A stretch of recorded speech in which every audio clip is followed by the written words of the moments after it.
Hello students एल्रिಗೂ ನಮಸ್ಕಾರ welcome back to Darshu educate channel ಹಾಗೆ KA 2024 ಅಪ್ಡೇಟ್ಸ್ ಗೆ ಎಲ್ರಿಗೂ ಸ್ವಾಗತ ಸುಸ್ವಾಗತ। ಇವತ್ತಿನ ಒಂದು ವಿಡಿಯೋದಲ್ಲಿ ಏನು ಅಂತ ಅಂದ್ರೆ ಸ್ಟೂಡೆಂಟ್ಸ್ ನೀವೆಲ್ಲ ವೇಟ್ ಮಾಡ್ತಾ ಇದ್ರಿ ಸೆಕೆಂಡ್ ರೌಂಡ್ ರಿಸಲ್ಟ್ ನೆನ್ನೆನೇ ಬರುತ್ತೆ ಅಂತ ನಾವು ಕೂಡ ಅನ್ಕೊಂಡಿದ್ವಿ। ಆದ್ರೆ ಕಾರಣಾಂತರಗಳಿಂದ ಸೆಕೆಂಡ್ ರೌಂಡ್ ರಿಸಲ್ಟ್ ನೆನ್ನೆ ಬಂದಿಲ್ಲ। ಎಷ್ಟೊಂದು ಜನ ಕೇಳ್ತಾ ಇದ್ರು ಸರ್ ರಿಸಲ್ಟ್ ಬಂದಿಲ್ವಲ್ಲ ಅಂತ।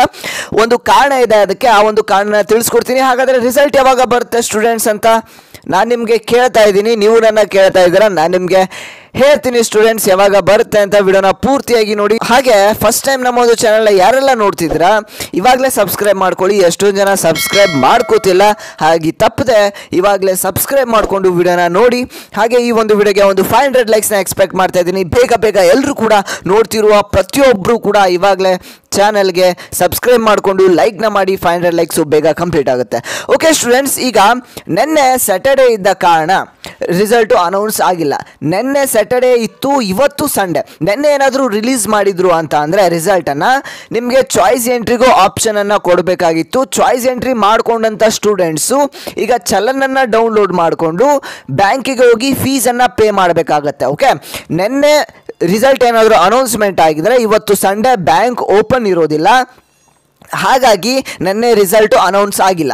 ಇವತ್ತು ಸಂಡೇ, ಇವತ್ತು ರಿಸಲ್ಟ್ ಅನೌನ್ಸ್ ಆಗುವಂಥ ಚಾನ್ಸಸ್ಸು ಎಲ್ಲ ಇರುತ್ತೆ। ಯಾಕೆ ಅಂತ ಅಂದರೆ ಇವತ್ತು ಸಂಜೆ 6 ಗಂಟೆ ಮೇಲೆ ಅಥವಾ ರಾತ್ರಿ ಒಳಗಡೆ ನಿಮಗೆ ರಿಸಲ್ಟ್ ಅನೌನ್ಸ್ ಆಯಿತು ಅಂತ ಅಂದರೆ ನಿಮಗೆ ಮಂಡೇ ಅಂದರೆ ನಾಳೆ ನಿಮಗೆ ಚಾಯ್ಸ್ ಎಂಟ್ರಿಯನ್ನು ಮಾಡಿಕೊಂಡು ಅದಾದಮೇಲೆ ನೀವು ಫೀಸನ್ನು ಪೇ ಮಾಡೋದಕ್ಕೆ ಚಲನನ್ನು ಡೌನ್ಲೋಡ್ ಮಾಡಿಕೊಂಡು ಬ್ಯಾಂಕಿಗೆ ಹೋಗಿ, ಮಂಡೇ ಬ್ಯಾಂಕ್ ಓಪನ್ ಇರುತ್ತೆ, ಬ್ಯಾಂಕಿಗೆ ಹೋಗಿ ಫೀಸನ್ನು ಪೇ ಮಾಡಿ ಅದಾದಮೇಲೆ ನಿಮಗೆ ಕಾಲೇಜ್ಗೆ ಹೋಗಿ ರಿಪೋರ್ಟಿಂಗ್ ಮಾಡಿ ಅಡ್ಮಿಷನ್ ಮಾಡಿಸ್ಕೊಳೋದಕ್ಕೆ ಟೈಮನ್ನು ಕೊಡ್ತಾರೆ।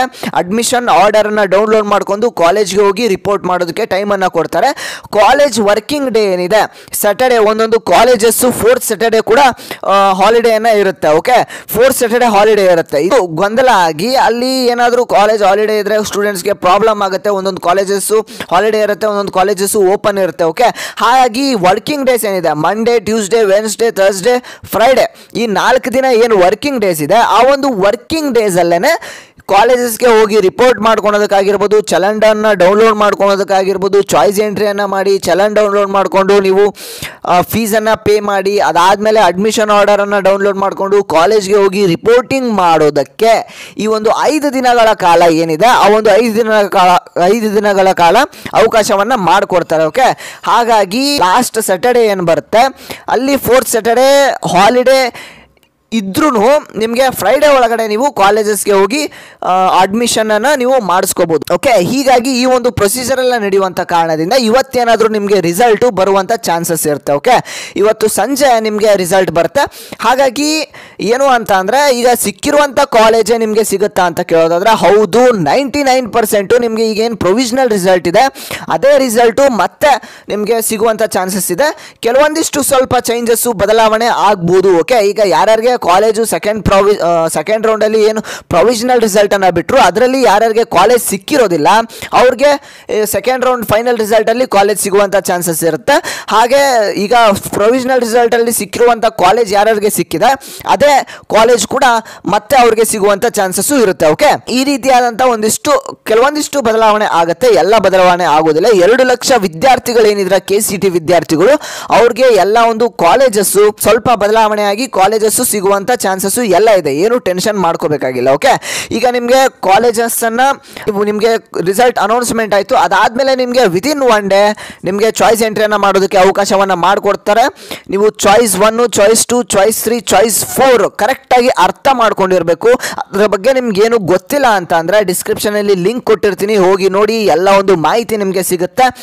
ಎಲ್ಲ ಒಂದು ಚಾಯ್ಸ್ ಎಂಟ್ರಿ ಬಗ್ಗೆ ನಿಮಗೆ ಯಾವ ಒಂದು ಚಾಯ್ಸನ್ನು ಆಯ್ಕೆ ಮಾಡ್ಕೋಬೇಕು ಅಂತ ನಿಮಗೆ ಆ ಒಂದು ವಿಡಿಯೋ ನೋಡಾದ್ಮೇಲೆ 100% ಗೊತ್ತಾಗುವಂಥದ್ದು। ಓಕೆ ಸ್ಟೂಡೆಂಟ್ಸ್, ನೀವು ಕರೆಕ್ಟ್ ಆದಂಥ ಚಾಯ್ಸನ್ನು ನೀವು ಚೂಸ್ ಮಾಡ್ಕೊಳ್ಳಿ, ಸ್ವಲ್ಪ ಟೈಮಿಂಗ್ ಇರುತ್ತೆ ನಿಮಗೆ, ಯೋಚನೆ ಮಾಡಿ ಯಾವುದು ಚಾಯ್ಸ್ 1, 2, 3, 4 ಯಾವುದೊಂದು ಚಾಯ್ಸನ್ನು ನೀವು ಸೆಲೆಕ್ಷನ್ ಮಾಡ್ಕೋಬೇಕು ಅಂತ ಸೆಲೆಕ್ಷನ್ ಮಾಡ್ಕೊಳ್ಳಿ। ಓಕೆ, ಚಾಯ್ಸ್ 1 ಏನಾದರೂ ಸೆಲೆಕ್ಷನ್ ಮಾಡ್ಕೊಂಡ್ರಿ ಅಂತ ಅಂದರೆ ನೀವು ಚಲನನ್ನು ಡೌನ್ಲೋಡ್ ಮಾಡಿಕೊಂಡು ತಕ್ಷಣ ನೀವು ಫೀಸನ್ನು ಬ್ಯಾಂಕಿಗೆ ಹೋಗಿ ಫೀಸನ್ನು ಪೇ ಮಾಡಿ ಅದಾದಮೇಲೆ ನೀವು ಏನು ಮಾಡಬೇಕು ಅಂತ ಅಂದರೆ ನಿಮಗೆ ಅಡ್ಮಿಷನ್ ಆರ್ಡರು ಡೌನ್ಲೋಡ್ ಮಾಡಿಕೊಂಡು ಕಾಲೇಜ್ಗೆ ಹೋಗಿ ರಿಪೋರ್ಟಿಂಗ್ ಮಾಡಬೇಕಾಗುತ್ತೆ। ಇದಿಷ್ಟು ಪ್ರೊಸೀಜರ್ಸ್ ಇರುತ್ತೆ। ಓಕೆ, ಇದಿಷ್ಟು ಮಾಹಿತಿ ಆಗಿರುತ್ತೆ. ಏನು ಅಂತಂದರೆ ರಿಸಲ್ಟು ನಿಮಗೆ ಇವತ್ತು ಬರುವಂಥದ್ದು. ಓಕೆ, ಇವತ್ತು ಸಂಜೆ ರಾತ್ರಿವರೆಗೂ ವೆಯ್ಟ್ ಮಾಡಿ ಬರುತ್ತೆ.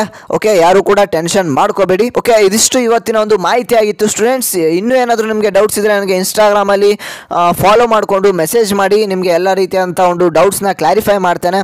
ಅದಾದಮೇಲೆ ನೀವು ಟೆಲಿಗ್ರಾಮ್ ಗ್ರೂಪ್ಗೂ ಕೂಡ ಜಾಯ್ನ್ ಆಗಿ, ಇನ್ನೂ ಯಾರು ಜಾಯ್ನ್ ಆಗಿಲ್ಲ ಟೆಲಿಗ್ರಾಮ್ ಗ್ರೂಪ್ಗೆ ಜಾಯ್ನ್ ಆಗಿ, ಇಲ್ಲೂ ಕೂಡ ನಿಮಗೆ ಎಲ್ಲ ರೀತಿಯಾದಂಥ ಒಂದು ಅಪ್ಡೇಟ್ಸು PDFsನ ಶೇರ್ ಮಾಡ್ತಾ ಇರ್ತಾನೆ. ಹಾಗೆ ಇನ್ನೂ ಯಾರು ನಮ್ಮ ಒಂದು ಚಾನಲ್ಗೆ ಸಬ್ಸ್ಕ್ರೈಬ್ ಮಾಡ್ಕೊಂಡಿಲ್ಲ ತಪ್ಪದೆ ಇವಾಗಲೇ ಸಬ್ಸ್ಕ್ರೈಬ್ ಮಾಡ್ಕೊಳ್ಳಿ. ಎಷ್ಟೋ ಜನ ನೋಡ್ತಿದ್ದು ಕೂಡ ವಿಡಿಯೋನ ಸಬ್ಸ್ಕ್ರೈಬ್ ಮಾಡ್ಕೋತಿಲ್ಲ. ಹಾಗೆ ತಪ್ಪದೆ ಸಬ್ಸ್ಕ್ರೈಬ್ ಮಾಡಿಕೊಂಡು ವಿಡಿಯೋಗೆ ಒಂದು ಲೈಕ್ನ ಮಾಡಿ, 500 ಲೈಕ್ಸ್ನ ಬೇಗ ಕಂಪ್ಲೀಟ್ ಮಾಡಿ ಅಂತ ಹೇಳ್ತಾ, ಓಕೆ ಸ್ಟೂಡೆಂಟ್ಸ್, ನಾನು ಮತ್ತೆ ಮುಂದಿನ ಒಂದು ವಿಡಿಯೋದಲ್ಲಿ ಸಿಗ್ತೇನೆ. ಎಲ್ಲರೂ ಟೇಕ್ ಕೇರ್, ಬೈ ಸ್ಟೂಡೆಂಟ್ಸ್.